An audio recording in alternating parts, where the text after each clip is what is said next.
آخری کہانی مزدور کی روشن بیٹی۔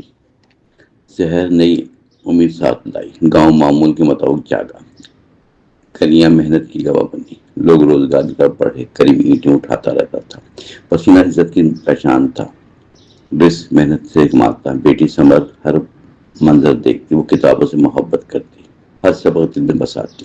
اساتذہ تعریف کرتے رہتے، دوست اس پر ناز کرتے، گھر کی حالت سادہ تھی، ضرورتیں مسلسل بڑھ رہی تھی۔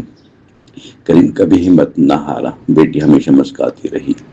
ایک دن لانگو تعلیمی مقابلہ منعقد ہونا تھا، فاتح کی بڑی مدد ملتی۔ سمر نے ارادہ مضبوط کیا، رات بھر تیاری جاری رکھی، ہر سوال غور سے پڑھا، ہر جواب یقین سے لکھا۔ مقابلے کا دن آ گیا، ہال طلبہ سے بھر گیا، نتائج سنائے جانے لگے، سب کی دھڑکنیں تیز ہو گئی۔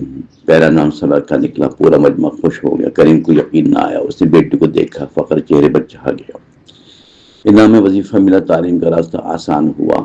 سمر مزید محنت کرتی رہی، کلاس میں نمایاں رہی، وقت مسلسل آگے بڑھا۔ امتحان پھر قریب آیا، وہ پہلے سے بہتر تھی۔ شہر کے کالج نے بلایا، لوگ مبارکباد دینے پہنچے، پڑوسی دعائیں کرتے رہے۔ کریم سب کا شکریہ ادا کرتا۔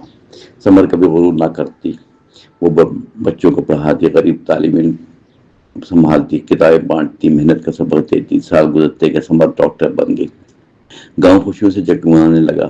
مریض اعتماد سے آتے، وہ محبت سے علاج کرتی، فیس بہت کم لیتی۔ کریم ایک طرف بیٹھا ہر منظر سے دل میں سجاتا۔